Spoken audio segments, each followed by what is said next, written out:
Ya estamos con María Jamardo, periodista al frente de tribunales en El Debate. ¿Cómo estás, María? Un placer. Muy bien, ¿qué tal vosotros?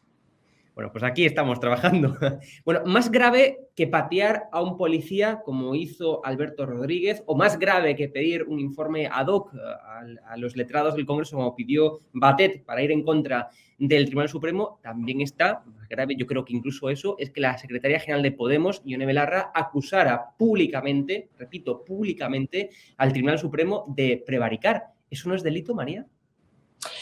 Bueno, todo apunta a que sí, o al menos incluso ayer en la Junta de Fiscales de Sala del Tribunal Supremo el debate se centró sobre esta cuestión y casi todos coinciden mayoritariamente en que hay indicios que apuntan a la comisión de un posible delito de calumnia contra autoridad pública, en este caso los magistrados del Tribunal Supremo que tomaron la decisión que condenó a Alberto Rodríguez. Se ha insistido mucho en la falta de pruebas, en una serie de valoraciones. A mí me gustaría pensar que nadie que no tenga el más mínimo conocimiento de medicina nos atreveríamos a opinar, por ejemplo, sobre si el protocolo o la actuación o las decisiones que toma un cirujano en una situación concreta o de riesgo pues son las acertadas o no. Nadie se imagina en esa tesitura, pero sin embargo todo el mundo opina sobre las decisiones del más alto tribunal de nuestro país, que Sí. ha tomado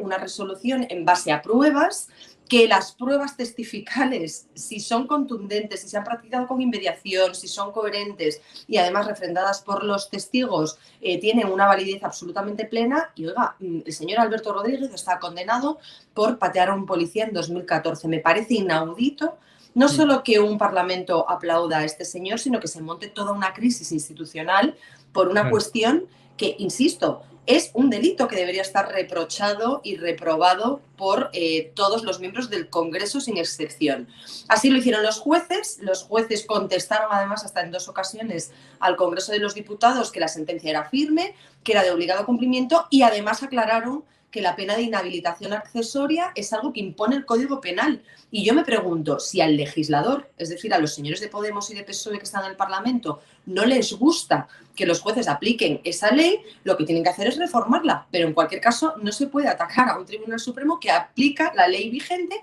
y que además ha tenido en cuenta todas las variantes, atenuantes y además cualificadísimas algunas de ellas para reducir la pena inicial que pedía la Fiscalía, que era de 2 años a 1 mes y medio de prisión. Todo lo que ha pasado es de una gravedad mayúscula, tiene que ver con una estrategia de Podemos para dinamitar las instituciones y desprestigiar el funcionamiento del Poder Judicial, y lo que también es inaudito es que la Fiscalía General de Dolores Delgado no haya actuado de oficio contra las declaraciones de la ministra Belarra, que acusa nada menos que de prevaricar a un tribunal de justicia y de querer, porque sí, sacarle o retirarle el acta a un diputado. Claro, es que decía que esto es muy grave porque es que tenemos que recordar que Ione Belarra es secretaria general de un partido que está ahora mismo en el gobierno. O sea, que no es que, digamos, una persona, una política, pues lo haya dicho, no, es que es la secretaria general de un partido político que está ahora mismo gobernando, ¿no? O sea, es muy grave y atenta de lleno, como tú decías, María, contra las libertades, contra la democracia, contra, por supuesto, la separación de poderes, ¿no? Pero tú que conoces mejor que yo a los jueces, ¿qué estarán pensando en estos momentos? ¿Por qué no salen públicamente a decir, mira, ya basta de que nos pisoteen por parte del gobierno, ya está bien de que nos insulten, de que nos menoscaben cada 2 por 3, porque esto no es un caso aislado? Decía que era muy grave porque esto verdaderamente es algo sistemático que vemos día tras día, ¿no? Ese pisoteo del Poder Ejecutivo contra el Poder Judicial, María. Bueno, la realidad es que los jueces cumplen su función y lo Claro. mismo que ellos exigen que nadie interfiera, cosa que pasa poco a menudo en sus resoluciones judiciales, porque últimamente todo el mundo se ha acostumbrado a criticarlas, a ponerlas en cuestión e incluso a calificarlas de acertadas o desacertadas en función de una opinión que puede ser muy respetable, pero que en la mayoría de las ocasiones no tiene una base jurídica sólida. Al contrario de lo que a ellos les ocurre, ellos no hacen lo propio y ellos hablan a través de sus sentencias. Y yo creo que en este caso precisamente hemos asistido a la puesta en valor de la prosa moderada y tranquila y calmada del presidente de ese tribunal que se ha cuestionado, del que también es presidente de la Sala Segunda de lo Penal del Tribunal Supremo, el juez Manuel Marchena. Contestó de muy buena forma a la presidenta del Congreso, le instó a que le comunicase en qué momento se iba a dar comienzo al cumplimiento de esa pena, y yo creo que precisamente lo que pone en valor y distingue la política y todo lo que tiene que ver con ese gallinero en el que se convierte a veces con la seriedad o el rigor de los tribunales de justicia es precisamente que los jueces mantienen un discreto segundo plano y a ellos les corresponde administrar e impartir justicia, que es lo que hacen, y hablan a través de sus sentencias. Fuera de eso, es evidente que hay un malestar subyacente en el Tribunal Supremo por esa falta de defensa que corresponde a otras instituciones como la Fiscalía General del Estado, que entre sus funciones tiene la de velar por la independencia judicial y la defensa de la tutela judicial efectiva para los ciudadanos. Y es evidente también que, más allá de que no se haya iniciado de oficio, y aunque la Fiscalía ya ha anunciado que apoyará si llega alguna querella, que esa querella salga adelante por las manifestaciones de la señora Belarra, la realidad es que se ha echado en falta un comunicado, lo estamos estudiando, esto no puede volver a suceder. Y eso sí que es verdad que sotto voce sí lo reconocen algunos de los magistrados si hablas con ellos, pero también es cierto que yo creo que su lugar institucional, y eso lo llevan muy a gala y precisamente ahí radica su éxito, es que ellos no entran en disquisiciones políticas, que hablan, insisto, a través de sus sentencias, y que sus sentencias son muy claras y están para cumplirse. Claro. Una de las preguntas que me hago sistemáticamente, ¿no? Porque lo vemos día a día también, es por qué la prensa, por qué los medios de comunicación, nuestros compañeros y también el propio gobierno. Irene Montero, por supuesto, cuando atacan a una mujer o a un hombre o a quien sea, una persona que no es de origen español,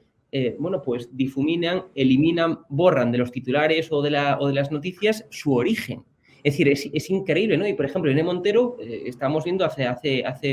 unas horas, ¿no? Atacar a una mujer en Vitoria, en País Vasco, y Irene Montero prácticamente ni lo condenó. Y nuestros compañeros, María, ocultan el origen de la persona. Es algo que yo siempre me hago la pregunta, pero ¿por qué tenemos que andar ocultando y tal? Es decir, es increíble, ¿no? Bueno, aquí como estamos viendo hay mujeres de primera y de segunda. Las de primera son las que comulgan con los dictados feministas de Irene Montero y todas aquellas que siguen esos dictados, y luego hay mujeres de segunda que somos las que criticamos precisamente esa clase de feminismo que, lejos de buscar la igualdad y el empoderamiento de la mujer, lo que hace es victimizarla, convertirla en poco menos que una persona incapaz por su naturaleza, y de ahí que traten de siempre fomentar ayudas, discriminación positiva, que no deja de ser discriminación, y todo tipo de artimañas para que las mujeres lleguen a puestos a los que perfectamente podemos llegar sin necesidad de que nadie nos ayude y sin que nadie elimine además el mérito de haber conseguido esas hazañas. Pero claro, de algo hay que vivir, y evidentemente esas políticas y todos esos posicionamientos y esos dobles raseros tienen un rédito. No en vano el ministerio que dirige Irene Montero maneja uno de los presupuestos más altos del resto de departamentos que conforman el Consejo de Ministros, y desde luego lo que es muy alarmante es que en función de quién ataque a las mujeres o de que en qué contexto se produzcan esas acusaciones, se salga en defensa de las mujeres en tromba o no. Cuando Pablo Iglesias hablaba de azotar hasta sangrar a una conocida compañera periodista nuestra, nadie absolutamente de Podemos puso el grito en el cielo y nadie cuestionó esas declaraciones, sino que muy al contrario trataron de silenciarlas, y así todo. Yo creo que efectivamente hay una especie de intento que yo creo que no se va a conseguir, pero que es cierto que es un intento claro por intentar sesgar lo que realmente sucede con respecto a los delitos de violencia contra la mujer, de género, agresiones y demás, y toda esa manipulación ideológica que contradice una verdad que cada vez se impone con más fuerza, acabará pasando a un segundo plano y absolutamente denostada por aquellos que sí defienden efectivamente la libertad sexual, la igualdad de las mujeres y su capacidad para ejercer como tales y como personas en función de derechos que ya tenemos constitucionalmente reconocidos. Afortunadamente en España las cosas se pueden mejorar mucho, por supuesto, pero estamos muy bien en comparación a otros países de los que no oigo decir nada, como por ejemplo Afganistán. Y ahí sí me gustaría poner además el acento en que, como en las últimas horas hemos conocido un auto de una juez que otorga una custodia provisional a un padre que atiende o está en posición de atender mejor a su hijo de 14 meses, que se preocupa por él, y los titulares han sido que una juez retira la custodia a una madre porque vive en la Galicia profunda frente a la cosmopolita Marbella. Eso no es verdad, eso es manipular el auto de una juez, eso es contar parcial y sesgadamente la verdad de los hechos, y eso es perjudicar en definitiva, que es lo que están haciendo muchas de estas feministas o mal llamadas feministas, cuando se posicionan exclusivamente al lado de las madres, que las hay buenas y malas, como hay buenos y malos padres, por el hecho de ser mujeres. No, oiga, habrá que estar a la luz de los hechos y la ley es igual para todos.